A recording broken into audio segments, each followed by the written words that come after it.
Bonjour à tous et bienvenue dans cette nouvelle vidéo. Aujourd'hui, nous allons traiter un sujet super important qui va en fait vous changer dans le sens changer votre perspective sur vous.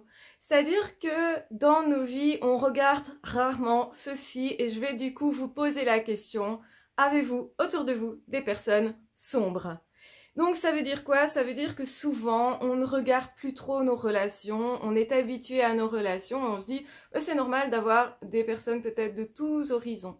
En fait, en fonction des personnes que nous avons autour de nous, ça montre sur nous des infos intéressantes, c'est-à-dire quelles sont les personnes que j'accepte ou pas et qu'est-ce que pour moi justement le fait d'être en relation avec les autres représente, donc quelles normes est-ce que j'ai? Si j'ai beaucoup de personnes sombres autour de moi, ça va me montrer que moi-même, j'ai été dans cette optique, dans ce passage. Généralement, c'est un passage pour la plupart des gens, et particulièrement à l'adolescence, on peut avoir fréquenté des personnes très sombres. Alors, qu'est-ce que j'entends par personnes sombres? Ce sont des personnes qui n'ont pas confiance en elles, qui sont dépressives, qui ont des troubles de santé mentale, qui sont en train de s'autodétruire, qui vous font mal dans la relation.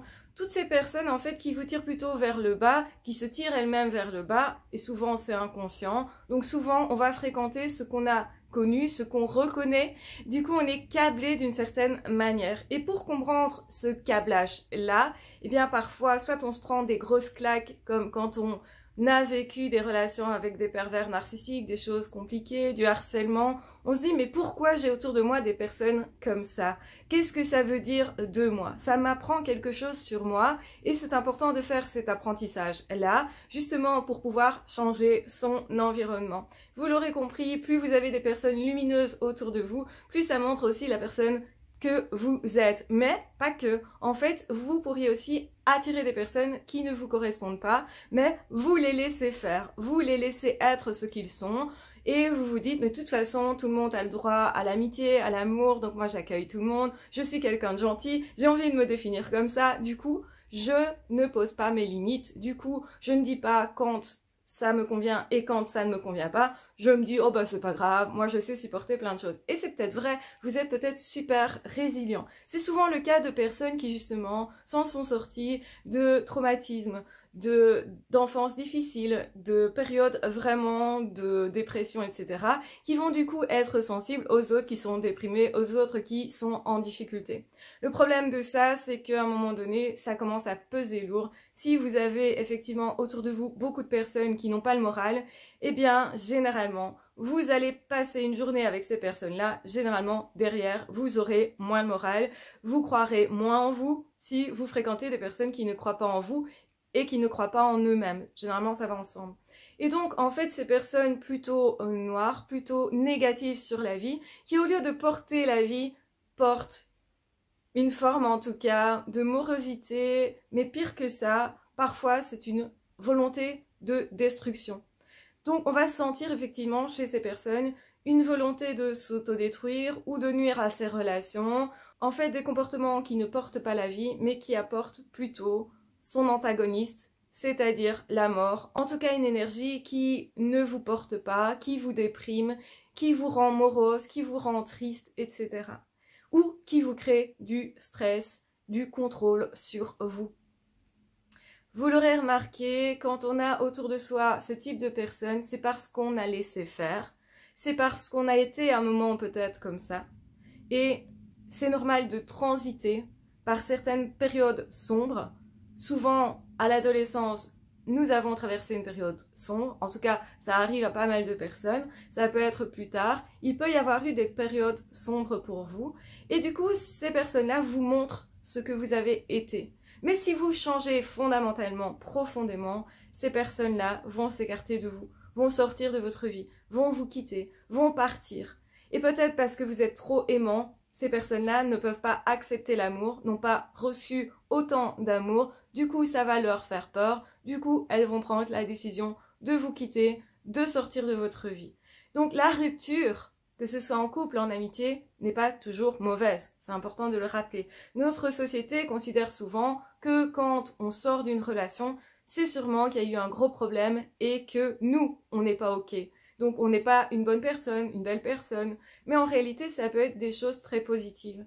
Et parfois ça peut se faire aussi en douceur. La rupture, elle ne semble pas avoir eu lieu, c'est vraiment doux. Donc la personne nous voit de moins en moins, fréquente d'autres personnes parce que justement on n'est plus assez noir et qu'on ne rentre plus dans le jeu de lui dire « Ah oui, ta vie elle est quand même moche, etc.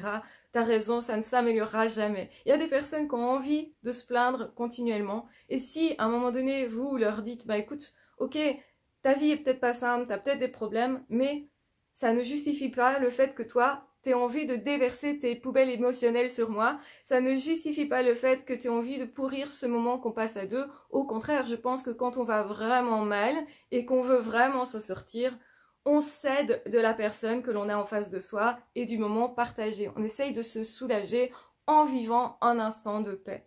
Et les personnes qui continuellement sabotent vos, on va dire, efforts à créer une belle relation, à partager un bon moment, généralement, ce sont des personnes qui ne sont pas prêtes à passer plus dans la lumière, à aller vers une réparation d'eux-mêmes ou vers quelque chose de plus fun dans la vie. Et je pense sincèrement que en fonction de ce qu'on souhaite, mais aussi inconsciemment, on va s'entourer de personnes qui nous correspondent et qui correspondent à là où j'en suis pour l'instant. Donc c'est-à-dire que moi particulièrement, j'ai beaucoup travaillé sur moi et j'ai constaté des évolutions au niveau de mes relations. Quand j'étais adolescente, j'étais très fortement entourée par des personnes qui avaient un mal de vivre, qui étaient en phase aussi d'adolescence, donc c'est-à-dire en remise en question, qui questionnaient la vie, parfois aussi avec des comportements un peu addictifs, des personnes qui se cherchaient beaucoup et qui testaient peut-être les relations et pas toujours bien, qui pouvaient faire du tort aux autres ou même à eux-mêmes, qui ne se traitaient pas toujours bien. Et on va regarder justement nos relations en se disant, bah tiens, est-ce que les autres ont une bonne estime d'elles-mêmes? Généralement, plus notre estime de nous-mêmes augmente et plus on va fréquenter des personnes qui ont une bonne estime de soi.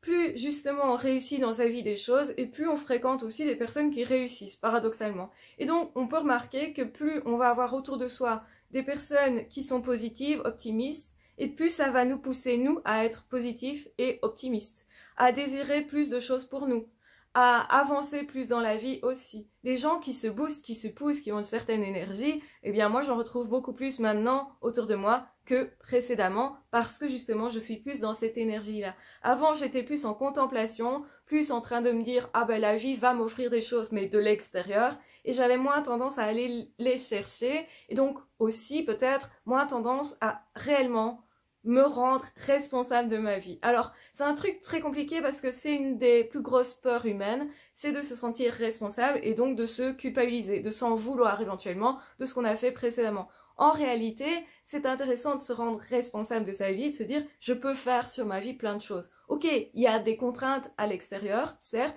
il y aura des obstacles, certes, mais si moi, à l'intérieur, je suis quelqu'un de courageux, déterminé, qui cherche toujours à dépasser les obstacles, eh bien je vais forcément trouver des solutions pour améliorer la vie de façon générale et pour avancer, pour me créer de plus belles relations. Et c'est pour ça qu'à certains moments, et c'est compliqué à faire, c'est je laisse partir certaines personnes parce que je sais que je ne suis plus dans cette noirceur-là, je suis peut-être maintenant plutôt dans le gris ou plus vers quelque chose de plus lumineux. J'aspire à autre chose. Et en fait, on a tous quelque part une jauge, donc on se dit, bah oui, la plupart des gens, pour moi, devraient se sentir être eux-mêmes, être bien dans leur peau, etc. Donc, je m'entoure principalement de personnes qui croient en elles, parce que je crois de plus en plus en moi-même. Et ça, ce sont des choses qu'on va observer. Et donc, l'exercice que je vous propose, c'est d'observer les relations autour de vous et de vous poser la question, tiens, je fréquente telle personne, qu'est-ce que ça dit de moi ? Par exemple, les hauts potentiels vont se dire, je suis pas sûre d'être haut potentiel, mais c'est bizarre, dans ma vie, il y en a plein. Il y en a plein autour de moi, dans mes amis. Il y en a eu plein aussi à l'école. Je me suis particulièrement bien entendue en classe avec une personne et c'était le premier de la classe. C'était justement l'élève brillant, alors que moi, j'ai pas eu ce profil spécialement. Donc, qu'est-ce que ça dit de moi aussi d'avoir autour de moi des gens très sensibles? Bah oui, je suis hyper sensible aussi. J'ai du coup beaucoup de musiciens, d'artistes, de poètes, d'écrivains, en fait de personnes qui créent, qui sont dans la création. Et parce que moi j'ai ce côté. Et donc en fait, vous allez capter vos propres côtés, mieux vous connaître parce que vous allez regarder votre entourage. Et il y a des choses très positives, mais il faut aussi honnêtement regarder la noirceur. Pourquoi ça? Parce que c'est quelque chose qu'on ne veut pas voir. Ah, qu'est-ce que ça veut dire de moi si je fréquente quelqu'un qui continuellement est en train de s'auto-saboter? Qu'est-ce que ça veut dire de moi si je fréquente quelqu'un qui s'auto-sabote, qui est continuellement en train de se plaindre, continuellement justement en train d'avoir des difficultés? On dirait que cette personne, elle crée quand même ces difficultés. C'est bizarre quand même d'avoir toujours des problèmes tout le temps et partout, dans tous les domaines de vie. C'est bizarre aussi d'avoir quelqu'un qui se repose sur ses lauriers et ne fait rien. Qu'est-ce que ça veut dire de moi, justement? Et je pense que sincèrement, on peut s'entourer de gens très inspirants pour nous ou pas, des gens qui nous portent ou pas, qui nous montrent aussi vers quoi nous allons. Donc, c'est-à-dire que, honnêtement, j'ai un problème, moi personnellement, quand je vois chez mes amis un comportement très violent, par exemple, mais sans remise en question, par exemple. Alors là, effectivement, je peux comprendre que ça vient d'une période de ma vie, mais qui n'est peut-être pas d'actualité ou plus d'actualité. Je peux tout à fait me lier à une personne qui a vécu des choses difficiles dans son enfance et effectivement qui est encore dans des problèmes actuellement, sauf que moi, ça me correspond pas actuellement parce que j'ai dépassé bien des choses et donc je comprends qu'effectivement, même si je peux être attentive à cette personne, la conseiller, etc., ça ne sera pas une personne qui va rester dans ma vie parce que c'est pas une personne avec laquelle je peux vraiment me connecter, avec laquelle justement je ressens que il y a le côté lumineux. Donc il y a toujours un côté lumineux quand vous sortez d'une dépression, il y a toujours un côté lumineux quand vous sortez d'un problème. Il y a toujours une période comme ça qui est plus idyllique et que vous reconnaîtrez. Et donc justement, j'ai aussi autour de moi des personnes plus idylliques, qui croient plus en la vie, etc., qui sont un peu des bisounours à certains moments. Donc qu'est-ce que ça veut dire de moi? Eh bien parce que j'ai ce côté-là. Et bizarrement, justement, je constate que les personnes qui sortent de ma vie sont les personnes qui ne me correspondent plus, qui correspondent à un moi du passé et qui sont plus le moi actuel. Souvenez-vous, j'avais justement fait un audio dans lequel je parlais du fait que parfois, les nouvelles relations qu'on crée sont des schémas répétitifs de l'ancien moi. Et qu'à un moment donné, on doit choisir, est-ce que je veux honorer ce nouveau moi ou est-ce que je continue dans cette relation qui ressemble à ce que j'ai vécu dans le passé et qui peut-être me fait souffrir d'ailleurs. Et je pense que sincèrement, à un moment donné, nous avons ce choix. Et moi, ce choix, c'est je laisse derrière moi les personnes toxiques, noires, qui se plaignent facilement, qui sont peut-être très narcissiques, très centrées sur elles, qui ne font pas attention aux autres, qui ne se remettent pas en question. Tout ça, pour moi, ce sont des choses qui, chez une personne, peuvent me faire me dire « Ok, là, c'est un truc qui vient de l'ancien moi, de mon enfance, de mon passé, de mon adolescence aussi, parce que j'ai traversé beaucoup de moments, on va dire, perturbés, avec des périodes de dépression, des choses comme ça, dont une grosse dépression surtout. Donc bien sûr que je peux aider une personne qui traverse un deuil, mais moi, je ne dois pas rester dans ce deuil-là, parce que si je fais tout le chemin avec la personne et que j'accompagne vraiment la personne au jour le jour, je vais revivre tout ça, et pendant cette période-là, je ne pourrai pas vivre autre chose. Donc s'honorer soi et se dire, ok, je suis un être humain qui a peut-être besoin de lumière et c'est ok aussi. Je ne suis pas obligée justement de revivre, en tout cas émotionnellement, toute la douleur que ça peut engendrer. Au contraire, je dois rester dans mon moi du présent parce que c'est comme ça déjà que je pourrais le mieux comprendre cette personne-là et lui dire « Hey, le chemin, la lumière, c'est par là, si tu le souhaites ». Donc il n'y a pas d'obligation parce qu'on ne peut pas forcer une personne, bien entendu. Mais quand on sait qu'il y a cette lumière-là et quelque part, on se doit aussi d'entretenir sa propre lumière, d'être vraiment vivant, de choisir la vie et de ne pas choisir la noirceur, autrement dit. Donc ça veut dire entretenir toujours des idées positives sur la vie. C'est effectivement quand quelqu'un nous dit « Oh non, la vie, elle est trop noire, de toute façon, elle n'est pas juste, etc. » C'est dire aussi « Je suis pas d'accord avec toi. » Moi, mon optique actuelle, elle est très différente. Et donc, si ça ne te convient pas, que je suis pas ok avec tes pensées quand tu me les partages, eh bien ne viens pas près de moi, parce que je ne vais pas renforcer ça. Et paradoxalement, la plupart des êtres humains cherchent à renforcer les pensées qu'ils ont déjà. C'est-à-dire que quand on pense qu'on est quelqu'un de nul, etc., on fréquente quelqu'un qui va nous dire qu'on est nul. Et quand on pense de soi qu'au contraire, on peut réaliser bien des choses, mais que c'est peut-être encore un peu fragile, qu'on n'a pas encore réalisé des choses, mais à ce moment-là, c'est vraiment primordial de s'entourer de personnes qui vont nous dire « Vas-y, tu peux le faire ». regarde, la lumière c'est par là. Moi, j'ai déjà traversé ce tunnel-là et au bout, il y a bien un chemin, il y a bien une lumière. Et on a besoin d'espoir. On a besoin aussi de personnes qui nous montrent et qui nous disent « Regarde, je suis un peu plus loin que toi et c'est bien par là. » On a besoin de ça quand on a vraiment envie d'avancer. Bien sûr, il n'y a pas d'obligation. Mais je pense que si vous êtes sur cette chaîne, c'est parce que particulièrement, vous souhaitez avancer dans vos vies. Et donc pour avancer, regardez aussi le passé, regardez qui vous avez été, regardez les relations que vous avez autour de vous et dites-vous, est-ce que c'est bien adapté à la personne, non pas que je suis, mais que je souhaite devenir dans le futur. Donc, dans quoi je me projette? Moi, je voudrais être encore plus quelqu'un qui a confiance en elle. Moi, je voudrais être encore plus quelqu'un de plus sociable. Moi, je voudrais être encore plus quelqu'un qui m'épanouit. Moi, je voudrais être quelqu'un qui fait encore plus de choses et de belles choses à mon sens. Ça veut dire des choses très humaines.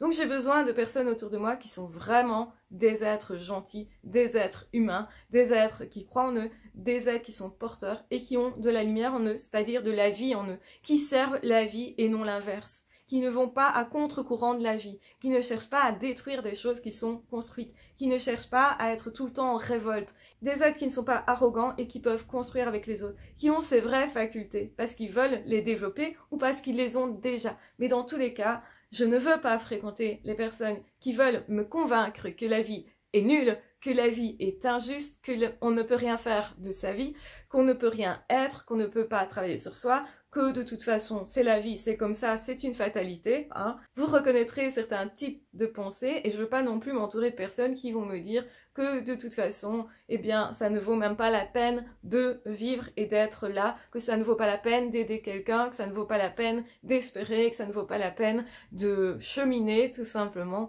Et je sais qu'il y aura des difficultés et je sais que rien n'est forcément simple et je sais qu'il y aura des obstacles, mais je ne refuse pas ces obstacles-là, je les accepte pour aller chercher le meilleur de ce que cette vie peut m'apporter et de ce que je peux moi aussi apporter à cette vie et à ce monde. Voilà mon optique et voilà pourquoi je vous fais réfléchir sur est-ce que vous avez autour de vous des personnes sombres, très sombres. Parfois on se rend compte que toutes les personnes autour de nous sont plutôt des personnes avec des problèmes d'argent, ou des personnes avec des problèmes de couple, ou des personnes avec des problèmes dans un secteur particulier. Et donc là aussi, on peut se poser la question, est-ce que ça dit quelque chose de moi? Pourquoi je fréquente ces personnes-là? Pourquoi moi j'accepte ça, quelque part? Parce que c'est mon standard.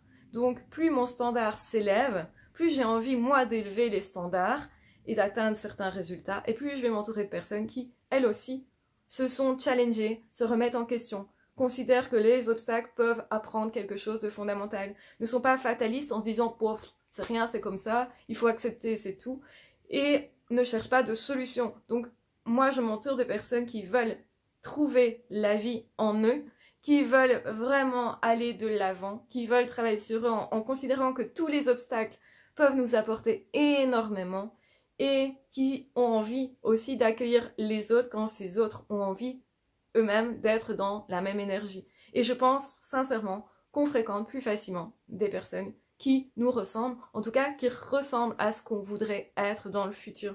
Le piège est justement d'aller rechercher des personnes qui ressemblent à ce qu'on a connu dans le passé et dont on ne veut plus sincèrement, mais ce sont des personnes qui vont nous toucher, qui vont nous attendrir forcément, des personnes qui traversent les difficultés et quelque part on se retrouve dans ces personnes-là aussi, on retrouve la personne du passé. Peut-être que ça veut dire quelque chose, c'est-à-dire est-ce que tu t'es réconcilié avec ton toi du passé? Parce que chacune des parties de toi, même si tu n'en veux plus sincèrement, il ne s'agit pas de les rejeter, il s'agit de les accueillir et de les aimer sincèrement, parce que ce sont ces parties-là qui t'ont mené là où t'en es actuellement, et tu ne serais pas la personne que tu es si tu n'avais pas traversé tout ça. Donc pour moi, toutes les épreuves, même certaines dont on a un peu plus honte, certaines qu'on aimerait laisser de côté par exemple, eh bien en réalité, elles nous ont construites. Donc ce sont des étapes nécessaires et des étapes à aimer, à honorer. Et peut-être que finalement, on n'en avait pas fini avec ça.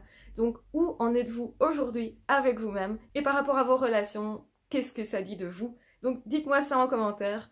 Qu'avez-vous remarqué par rapport à vos relations? Est-ce que, effectivement, par cet exercice, vous avez découvert quelque chose par cette vidéo? Quel impact a cette vidéo sur votre vie? Donc votre réflexion, sur quoi est-ce qu'elle se porte actuellement?